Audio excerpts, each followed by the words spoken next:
Goeiemôre geliefde gemeente en ook hartlik welkom aan alle besoekers wat vanmôre saam met ons is. Van die kerkraad af net die volgende afkondigings voor die diens. Ons kollekte onder die diens is vir ons teologiese studentekas. Ons kollekte onder die diens is vir diakonale kas en by die deure, vir teologiese studentekas. Ons het vanmiddag Bybelstudie 16:30 in Langebaan. Aan Woensdag 13 Mei het ons kerkklub om 6:00 by Teens en Annemie Roos. Donderdag die 14de is daar geen hemelvaartsdiens nie, maar ons gaan wel 'n video oordenking uitstuur oor YouTube. En dan het ons ook donderdag om 9:30 weer in Veldrif Bybelstudie. Die res van die afkondiging sal dan na die tyd wees. Ons fokus vanmôre in die erediens en prediking, en besonder op die seën van die Here. Waarom nader ons die Here in afhanklikheid en verklaar ons saam dat uit hom en deur hom en tot hom is alle dinge. Aan hom behoort die heerlikheid tot in alle ewigheid. Maar dan moet ons ook die voorreg om dan die seën van die Here te ontvang. En die vir wie God die Vader geroep het, dat hy lief het en deur Jesus Christus bewaar, mag barmhartigheid, vrede en liefde in oorvloed aan julle geskenk word. Amen. Kom ons staan, dan sing ons saam Psalm 72. Ons sing saam vers 1, 6, 10 en 11. Aan die een hand die fokus op die seën van die Here, aan die ander hand ook die fokus op die Here wat hoog bo die aarde troon, wat koning is, wat sy seën van bo af gee. Maar ook ons seëninge, ons lofliedere wat opstyg na die Here daarbo, met die gedagte ook van die hemelvaart. Ons staan en sing ons saam Psalm 72, vers 1, 6, vers 10 en vers 11. Daarna kan ons bly staan vir die belydenis van ons geloof.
ons bely in ons harte saam, ons geloof in die woorde van die apostoliese geloofsbelijdenis. Ek glo in God die Vader, die Almagtige, die Skepper van hemel en aarde, en in Jesus Christus, sy enige gebore Seun, ons Here, wat ontvang is van die Heilige Gees, gebore uit die Maagd Maria, wat gelei het, onder Pontius Pilatus gekruisig is, gesterf het en begrawe is, wat die angste van die hel tot in die dood toe ondergaan het, wat op die 3de dag opgestaan het uit die dood, opgevaar het na die hemel, en sit aan die regterhand van God, die Almagtige Vader, waarvandaan hy sal kom om die lewendes en die dooies te oordeel. Ek glo in die Heilige Gees. Ek glo aan 'n heilige, algemene Christelike kerk, gemeenskap van die heiliges, vergewing van sondes, die opstanding van die liggaam en 'n ewige lewe. Ons kan gaan sit en dan gaan ons saam luister na die wet van die Here.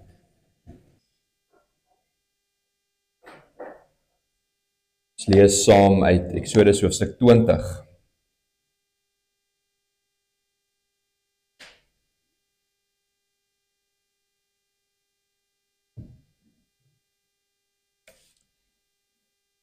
Toe het God al hierdie gebooie aangekondig. Ek is die Here jou God wat jou uit Egipte, uit die plek van slawerny bevry het. Jy mag naas my geen ander gode hê nie. Jy mag nie vir jou 'n beeld of enige afbeelding maak van wat in die hemel daarbo, of op die aarde hieronder, of in die water onder die aarde is nie. Jy mag hulle nie vereer of dien nie, want ek, die Here jou God, hy is onverdeelde trou aan my. Ek reken kinders die sondes van hulle vaders toe, self tot in die 3de en 4de geslag van die wat my haat, maar ek betoon my liefde tot aan die 1000ste geslag van die wat my liefhet, my gebooie gehoorsaam.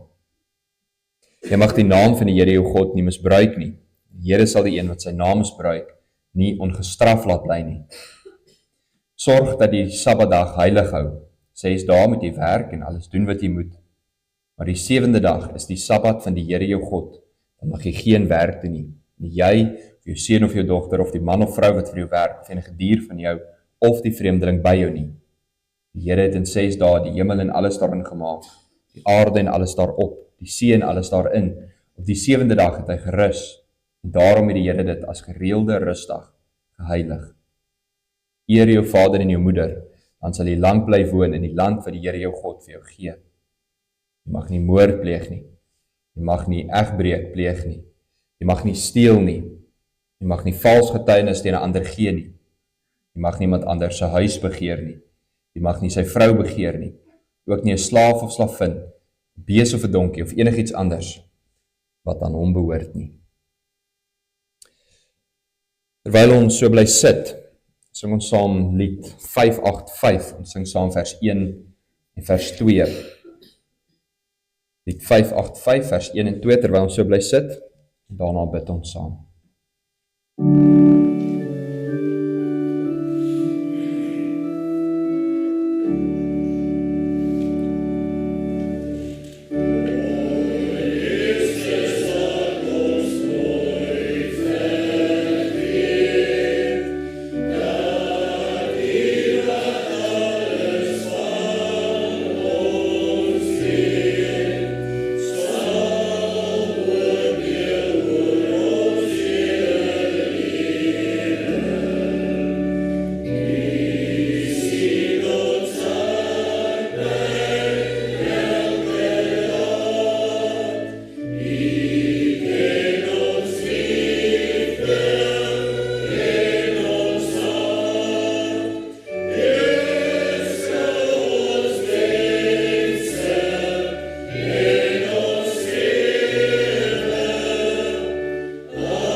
Kom ons bid saam.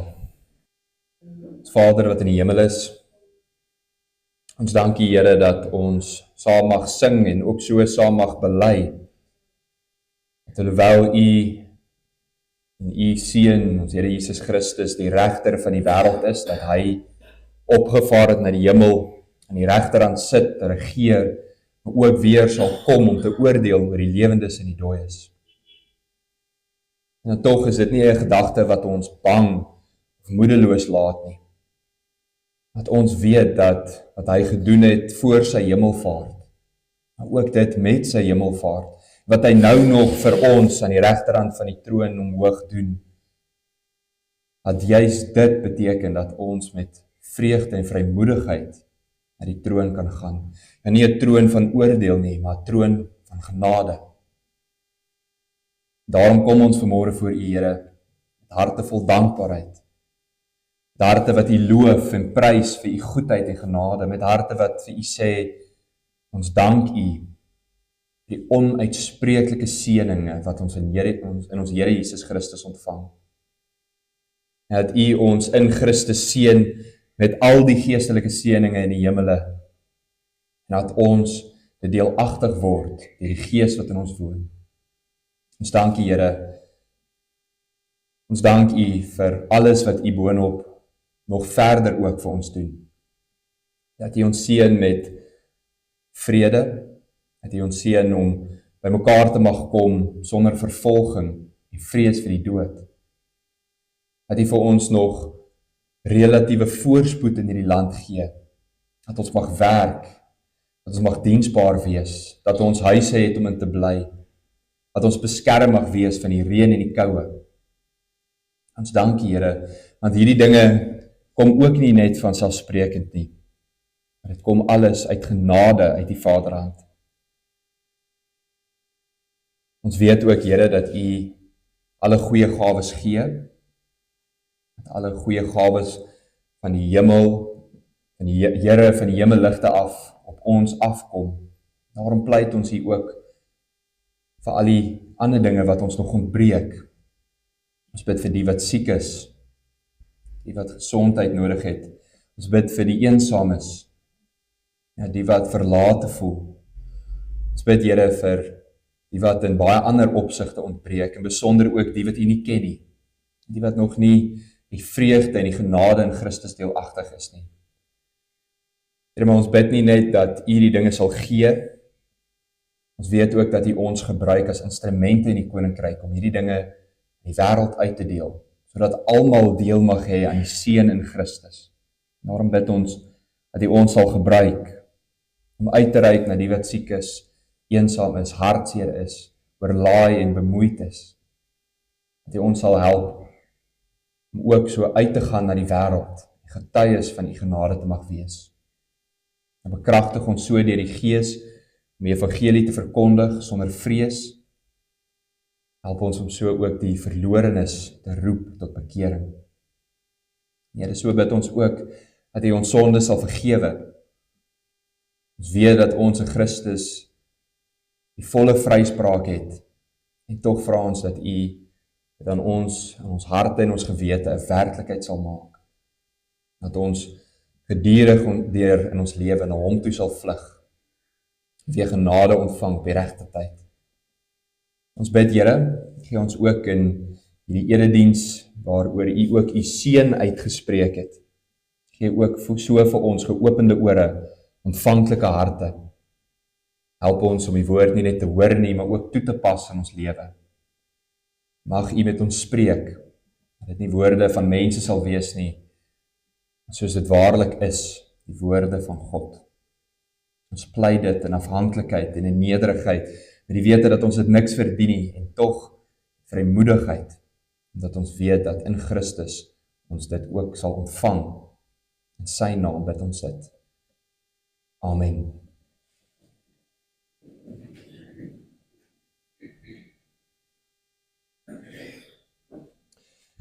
Broers en susters, met hemelvaart, met die oog op hemelvaart van donderdag, lees ons saam vanmôre uit die evangelie volgens Lukas. Ons lees eerstens uit Lukas hoofstuk 1, se eerste 4 verse, om so ook te verstaan hoekom Lukas 'n evangelie skryf. Ons het dan 3 evangelies, Matteus, Markus, Johannes. Hoekom het ons dan nou nog 'n 4de een, evangelie volgens Lukas nodig? En daarom begin hy sy evangelie, deur ook vir ons die doel van sy skrywe te gee. Ons lees saam die eerste 4 verse van Lukas 1 en dan die laaste verse van Lukas 24. Lukas hoofstuk 1. Hooggeagte Theophilus, daar is baie wat onderneem het om 'n verhaal te skrywe van die dinge wat onder ons gebeur het. Hulle het dit opgeteken, soos dit aan ons oorgelewer is deur die mense wat van die begin af ooggetuies en dienaars van die woord was. Daarom het ek dit ook goed gedink om self alles stap vir stap van voor af te ondersoek en die verhaal noukeurig in die regte volgorde vir u neer te skryf. Dan die doel van sy skrywe. So kan u te wete kom dat die dinge waaroor u onderrig is, heeltemal betroubaar is. So kan u te wete kom dat die dinge waaroor u onderrig is, heeltemal betroubaar is. Met ander woorde, Lukas skryf 'n ooggetuie verslag. Hy skryf dit wat hy gehoor het, dit wat hy dalk self beleef het, dit wat die disippels gesien en beleef het en oorvertel het. Hy skryf vir Theophilus sodat hy met sekerheid kan weet dat die dinge waaroor hy onderrig is, waar en betroubaar en seker is. En so sluit hy dan nou sy evangelie ook af. Lukas 24 vanaf vers 50. Daarna het Jesus hulle uit die stad uitgelei tot by Betanië. Daar het hy sy hande opgehef en hulle geseën. Terwyl hy hulle seën, het hy van hulle af weggegaan en is in die hemel opgeneem. Hulle het hom aanbid en met groot blydskap na Jerusalem toe teruggegaan. Daar het hulle die hele tyd by die tempel gebly en God geprys. Voordat ons nou ons fokusverse herhaal, vers 50 en 51, kom ons staan eers en sing ons saam Psalm 24, ook die gedagte op hemelvaart. Psalm 24 vers 2 en 3, vers 2 wat vra, wie sal die Godsberg op kan gaan? Wie sal op sy top kan staan om skitter deur Gods heilighede? Bo op die Godsberg, bo op Sion was die tempel gebou en daarom die vraag, wie sal op kan gaan met die heerlikheid van die Here? En dan antwoord dit, die man wat rein van hart en weg, sy siel aan nietigheid nie heg en trou is aan sy woord en ede. En dan ook hierdie gedagte, geregtigheid daal op hom neer, 'n seën verkry hy van die Heer, wat stil hom volg op al sy skrede. Ons staan ons sing ons Psalm 24 vers 2 en 3, daarna lees ons weer die fokusverse saam.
Ons fokusverse Lukas 24 vers 50 en 51.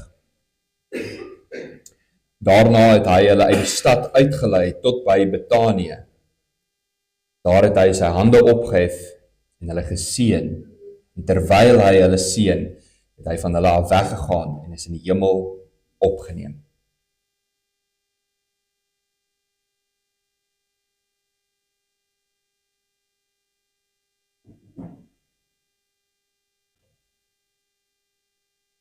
Geliefdes in ons Here Jesus, om afskeid te neem, veral afskeid van iemand wat kosbaar is, soos 'n vriend of 'n geliefde, is nooit maklik nie. Dit is ook nooit lekker nie. Ek dink maar net vir 'n oomblik aan al die trane wat plekke soos begrafplase, lughawens of selfs sypaadjies voor die huis al gesien het. Oomblikke van afskeid, waar ons tot siens moet sê of hopelik tot weersiens. Dit sal altyd hartseer bly en emosioneel wees. Ons almal het dit waarskynlik al iewers beleef. In Lukas 24 vers 50 tot 53 vertel vir ons van so 'n oomblik in die lewe van die disippels. Vir 3 jaar lank het hulle agter Jesus aangestap. Trouwens, hulle het alles van hulle lewe agtergelos en hom gevolg, onvoorwaardelik, saam hom gereis, saam hom geëet, saam hom gewerk en by hom geleer. En in hierdie 3 jaar het hulle lewens heeltemal omgekeer. En nou, aan die einde van alles, na alles, neem die disippels vir 'n laaste keer afskeid van hulle Here. Die Here verlaat die aarde en vaar voor hulle oë op in die hemel, totdat hulle hom nie meer kon sien nie. Het is baie moeilik om in te dink hoe hulle moes gevoel het. Die maklikste manier om dit te verstaan is om te dink aan die stilte wat daar in 'n mens se huis is, na jy vir 'n lang tyd of vir 'n rukkie kuiermense gehad het. Op 'n persoonlike noot, die maandag na my intreepreek en my bevestiging, toe my ouers uiteindelik hier wegry, het ek in die huis ingestap en daar was so 'n mate van ongemaklike stilte, 'n gevoel van iets kort. En Lukas beskryf vir ons in Handelinge 1 vers 10, ietsie daarvan by die disippels, toe die Here Jesus in die hemel opgevaar het. En hulle eintlik maar net vir die hemel bly staar het. Maar kyk dan hoe Lukas vir ons presies die teenoorgestelde reaksie by die disippels beskryf. Ons sou dink dat die disippels op daardie oomblik sou uitbars in trane en die stilte breek met 'n snik. Maar ons lees nie van trane nie. Ons lees van blydskap. Ons lees van aanbidding, ons lees van lofprysing. Nou hoe so? Hoe is dit moontlik dat hulle so anders reageer as wat ons sou verwag? Dat hulle so 'n omgekeerde reaksie het? Antwoord is vir ons opgesluit in ons fokusverse, vers 50 en 51. En kom ons bestudeer nou hierdie verse, want Lukas sê hy skryf hierdie dinge vir ons noukeurig neer, doelbewus neer. Vers 50 lees ons dat die Here Jesus sy disippels uitgelei het na Betanië. Betanië was aan die ooste kant van die Olyfberg. Dit is presies dieselfde plek waar Jesus nie lank terug saam met sy disippels Jerusalem ingekom het nie. Maar daar het hy ingery op die rug van 'n donkie en die volk het hom toegejuig, loof die koning, hy wat in die naam van die Here kom, vrede in die hemel en eer aan God, die hoogste hemele. En nou gaan Jesus op 'n merkwaardige wyse vir die disippels wys dat dit wat die mense gesing het toe hy op die rug van die donkie ingery het, nou gaan hy bevestig dat dit waarlik so is. Ons lees dan in vers 50 dat Jesus sy hande opgehef het. Ons kan maklik bo hierdie woorde lees en dadelik fokus op die seën, maar dit is belangrik om net hierby stil te staan. Want aan die een kant is die hande ophef, soos ons vanmôre ook by die seën gesien het, gewoon 'n liturgiese handeling. Dit is soos om te kniel wanneer jy bid, of om jou hande te vou. Maar aan die ander kant het daar ook diep betekenis hierin. Seën en aanraking, veral met die hande, loop as te ware hand aan hand. Ons lees in Genesis 27 hoe Isak sy seuns, Jakob en Esau geseën het, met sy hande aan hulle te raak. Later sou Jakob aan die einde van sy lewe ook sy hande op die koppe van sy seuns lê, althans omgekeerd. So sy hande op hulle koppe lê, om hulle te seën. Ons kry dan ook gereeld hierdie gedagte in die skrif, dat die Here sy hand op iemand plaas. Met ander woorde, is asof sy hand op hulle koppe rus en hulle krag gee, hulle bekragtig, hulle seën, so asof die seën oorvloei van die persoon deur die hande tot by die ander. Die belangrikste gedagte vind ons in Israel se woestyntog. Die Here sê vir Moses dat as die volk die Here se seën wil hê, dan moet dit kom deur die priesters. In Levitikus 9 lees ons dan hoe die priesters hulle dienswerk begin. Vir die eerste keer word daar offers gebring en 'n brandoffer voor die Here gebring en uiteindelik word daar versoening vir die volk se sondes gedoen. En na hierdie heel eerste offer lees ons dan in Levitikus 9 vers 22. Nadat Aaron die sondeoffer, die brandoffer en die maaltydoffers gebring het, het hy sy hande na die volk toe uitgestrek en hulle geseën. En nou is dit nie net 'n rituele daad nie. Nou is dit 'n simboliese daad. Die priesters het met hulle hande gewerk, met hulle hande het hulle die versoening gebring. Wanneer die dier geoffer word, dan het hulle eers hulle hande op die koppe van die dier geplaas. Daarna sou hulle die dier met hulle hande geslag het, die bloed met hulle hande opgeskep het, dit met die bloed op die altaar met hulle hande besprinkel het. En na al hierdie sou die priester uitgekom het, waarskynlik nog bevlek met die bloed op hulle hande, dit uitgestrek het na die volk en hulle geseën het. Dit is nie net 'n leë gebruik nie, maar dit is asof hy hierdie versoening, hierdie offer wat hy gebring het op die volk plaas, op hulle uitgiet. Met hierdie daad bly dit nie net iets wat die priester alleen gedoen het, dat hy alleen 'n offer gebring het nie, maar hy gee dit vir die volk, hy bekragtig dit aan die volk. God het dit aangeneem, nou gee hy dit vir die volk. En dink nou terug aan daardie oomblik wat Jesus in die hemel opvaar en heel eers sy hande uitstrek na sy disippels toe. Want dwars deur die evangelies lees ons hoe die mense na Jesus toe gebring het, sodat hy hulle die hande kan oplê. En met daardie hande het hy aan siekes geraak, hy het melaatses genees, hy het verlamdes weer laat loop.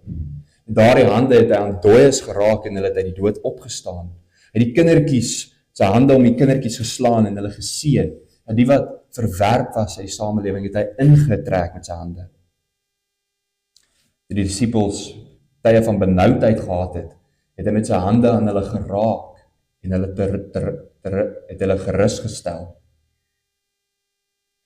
En in besonder, in Johannes 20 lees ons dat Jesus in sy opgestaande liggaam aan die disippels verskyn het.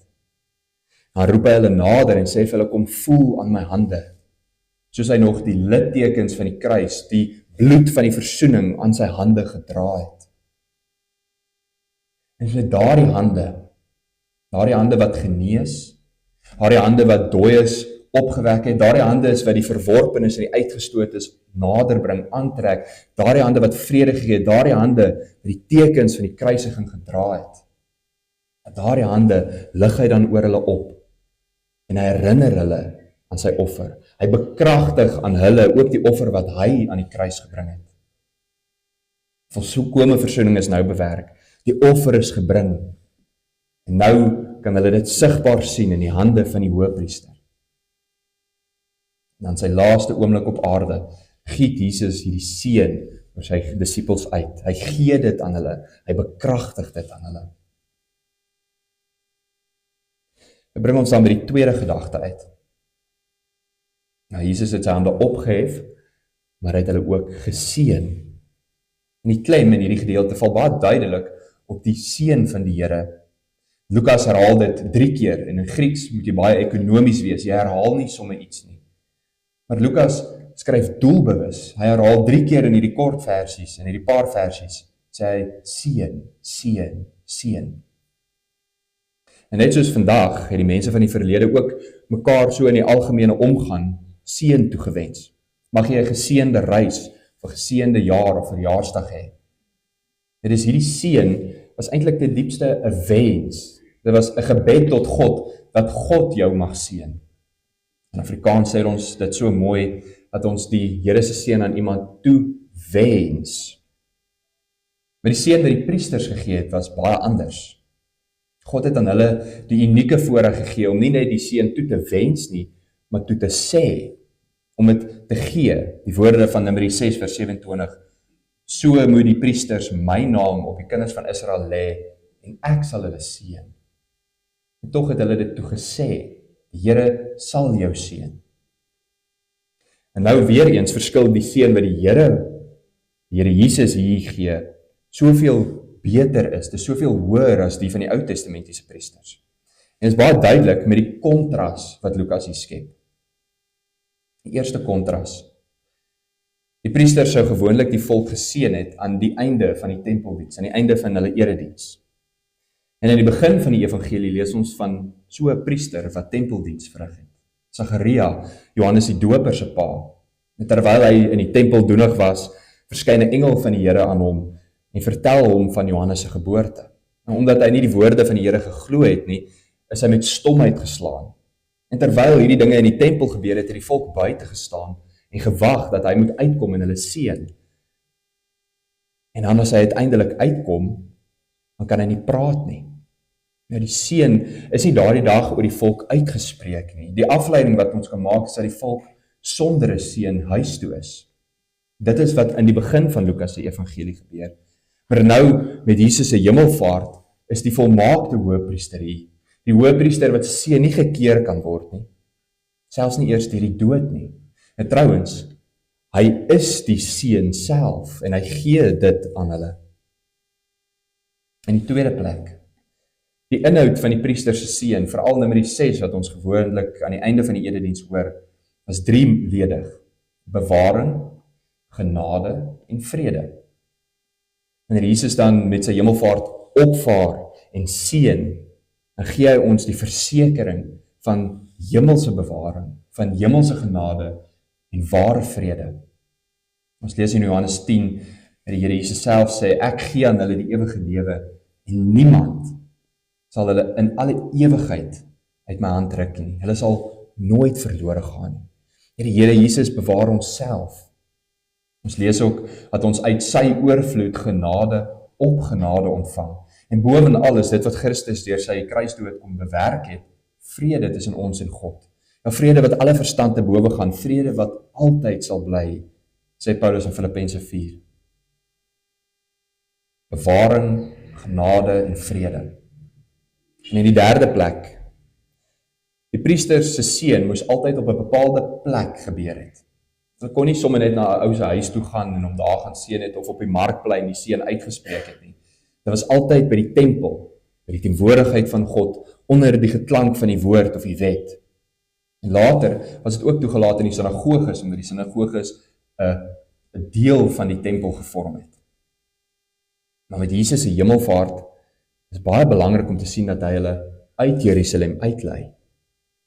Ja, so sal hy later vir sy disippels sê in Handelinge, julle sal krag ontvang wanneer die Heilige Gees oor julle kom. Julle sal my getuies wees in Jerusalem, waar die tempel was, maar ook in Judea en in Samaria tot aan die uithoeke van die wêreld. Ja, die Here seën hulle buite Jerusalem om te wys dat die evangelie nou tot die wêreld toe moet gaan. Die seën van Christus is nie net op een plek nie, maar oral waar die kerk is. Meer nog, die seën is soos 'n aansteeklike siekte. Ja, dit bly nie net by die een nie, maar dit versprei. Soos God vir Abraham gesê het, in jou sal al die volke van die aarde geseën word. Net kortliks op te som. Die seën van die Ou Testament en die seën wat die ware hoëpriester Jesus Christus ons Here gee, is baie anders. Ja, die seën van ons Here Jesus met sy hemelvaart is soveel groter, soveel hoër. Die aardse priesters kan misluk, hulle kan gekeer word, maar niks sal Christus se seën keer nie. Christus se seën is meer volmaak en is dieper, is 'n groter vervulling van die Ou Testamentiese seën, bewaring, genade en vrede. Derdens, Christus se seën vloei. Nou met die seën gee hy ook sy gees. Ons lees dat die gees strome lewende water in ons laat opspring, wat uitvloei deur die hele wêreld. Dit bring ons by ons laaste gedagte uit. Vers 51 sê dat Jesus opgevaar het, as sy disippels al weggegaan het, terwyl hy hulle seën. Weereens moet ons ietsie verstaan van die Ou Testamentiese seën. Die seën moes 2 keer 'n dag herhaal word. Elke dag moes die priesters opgestaan het, hulle moes seën, en later moes hulle weer seën.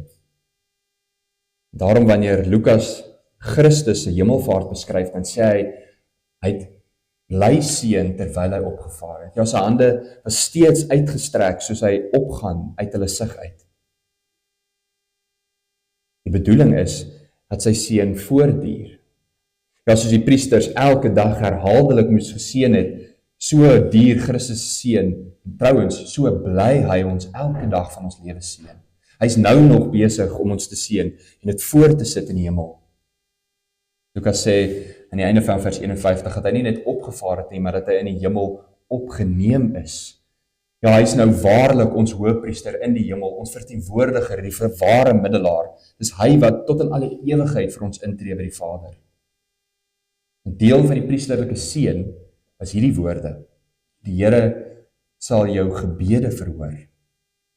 Met Jesus se voortdurende seën mag ons weet dat ons waarlik iemand in die hemel het wat ons gebede hoor. Waarlik iemand het wat onophoudelik vir ons intree by die Vader. Daarom kan ons met alles na die Here toe gaan. Met ons sonde, met ons onsekerhede, met ons vrese, met ons seer. Ons het die vrymoedigheid en die wete dat die Here altyd ons seën en altyd ons gebede verhoor. En bring ons nou terug na die disippels se reaksie. Menslik gesproke, soos ons weet, is afskeid 'n seer oomblik, 'n moeilike oomblik. Kyk wat sê Lukas. Die disippels het Christus aanbid. Hulle het met groot blydskap na Jerusalem toe teruggegaan. En daar was hulle in die tempel en het hulle gebly en God geprys. Letterlik, hulle het die seën aan God teruggegee, hulle het God geseën. Hoekom? Omdat Jesus hulle seënend verlaat het, omdat hy sy seën aan hulle gegee het, soos hy in die hemel opgevaar het. In Lukas 4 vers 8 staan daar geskrywe: Jy moet die Here jou God aanbid en hom alleen dien. En niemand anders is aanbidding waardig buiten God alleen. En met Jesus se hemelvaart, met Jesus wat self sy seën gee, die disippels uiteindelik verstaan. Hy, Jesus Christus, die ewige seun van God, hy wat God self is aanbidding waardig. Die eerste keer wat aanbidding aan die Here Jesus toegeskryf word in die evangelie volgens Lukas. En omdat die Here bly seën het, omdat sy bewaring en genade onvoorwaardelik by hulle is, omdat hy dit wat hy aan die kruis gedoen het aan hulle toegereken het, lees ons dat hulle groot blydskap gehad het. Wanneer hulle dan in Jerusalem terugkom, dan prys en loof hulle die Here. Vir die woorde van Psalm 103, sê ek wil die Here loof, letterlik, ek wil die Here seën, ek wil die Here loof met alles wat in my is, ek wil sy heilige naam loof, ek wil die Here loof en nie een van sy weldade vergeet nie, hy wat al my sondes vergewe, my siektes genees, wat my red van die graf en met liefde en ontferming kroon, wat my die goeie in oorvloed laat geniet, wat vir my die jeugdige krag van die arend skenk. Ek wil die Here loof. Geliefdes, ek sluit af. Die hemelvaart van ons Here Jesus het iets van 'n veranderende effek in ons lewe. Ja, dit het iets van 'n ommekeer in ons lewe. En ons sien dit hier by die disippels. Die trane, die hartseer, die pyn wat hierdie lewe bring, dit gee ons weer moed om die beproewings aan te vat. Dit gee ons weer krag om die moeite van die lewe aan te durf. Ons het die allerhoogste troos, dat ons 'n hemelse hoëpriester het, 'n volmaakte, 'n ewige hoëpriester het, wat ons seën, wat ons verlaat het, maar ons seënend verlaat het. In die begin van die erediens het die Here sy seën vir ons gegee, en aan die einde gaan ons dit weer hoor. En dit is nie net 'n gewoonte wat ons hier in die kerk het, of deur die eeue ontwikkel het nie, dit is nie net 'n leë gebruik nie. Agter die hande van die prediker sien in julle geloofsoë die hande van ons Here Jesus Christus. Hy wat die ewige verlossing kom bewerk het. Hy wat die merktekens nou nog in sy hande in die hemel dra. Dis hy wat ons seën. 'n Seëning wat niks en niemand kan keer nie. Dis hy wat ons met sy genade oorlaai, ons vrede gee, en ons sal bewaar. Terwyl ons 'n groot hoëpriester het, wat reeds deur die hemele gegaan het, Jesus, die Seun van God, dat ons styf vashou aan hierdie geloof wat ons bely. Mag hierdie seën wat die Here vir ons gee, ook deur die krag van sy Gees uitvloei oor die hele wêreld. Amen. Kom ons bid saam. Hemelse Vader, ons dank U vir die wonderlike troos, vir die groot vreugde wat ons het in die hemelvaart van ons Here Jesus. En Here, dat dit nie 'n dag is wat ons dalk so baie waarde aan heg, soos met Paasfees of Kersfees nie. En dat nogtans is dit 'n hoogtepunt in die heilsgeskiedenis wat ons Here Jesus kom bewerk het. 'n Dag wat die versoening, verlossing van ons siele volkome afgesluit het. 'n Dag en 'n effek wat nie net op daardie dag gebeur het nie, maar wat 'n voortdurende krag het. Tot in alle ewigheid bly ons Here Jesus Christus, ons ewige priester, wat die volmaakte seën vir ons gebring het, en wat die volmaakte seën self vir ons geword het, en dan ook aan ons gegee het. Mag dit 'n omgekeerde effek ook in ons harte hê. Dat die seer en die moeite en die pyn en die verdriet en die verlies van hierdie wêreld omgedraai mag word in aanbidding, vreugde en lofprysing tot U, ons hemelse koning. Ons pleit dit, Here, werk dit in ons harte deur die Gees. En mag ons seën ook oorgaan tot ander. En mag ons ook met ons hande aan ander raak, na die wonderlike verlossing wat ons in Christus het, ook oordra. Mag ons die liefde wat ons ontvang ook vir ander gee, die vrede wat ons beleef. En mag ons dit die wêreldwyd indra. Ons bid dit en ons pleit dit in Christus, ons Here se naam. Amen. Geliefdes, ons gee nou geleentheid vir die opname van die kollekte. En daarna gaan ons ten slotte saam sing skrifberuiming 1:1. Geliefdes, kom ons sing nou ten slotte saam skrifberuiming 1:1, dis die beruiming van Efesiërs 1. Ons sing saam vers 3, vers 6 en vers 7. Tot roem en prys van God se genade, die grond van ons gehoorsaamheid. Sing ons nou van sy reddingsdade in hom wat die geliefde is, dan oor in Christus. In die laaste 4 reëls van vers 3. Met hom in wie ons nou weer vry is, van skuld deur sy verlossingsbloed. In hom in wie die heil berei is, kom seën stroom ons tegemoet. Ons staan en sing ons saam, skrifberuiming 1:1 vers 3, vers 6 en vers 7.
Geliefdes, die seën aan die einde van die erediens noem ons die uitstuurseën.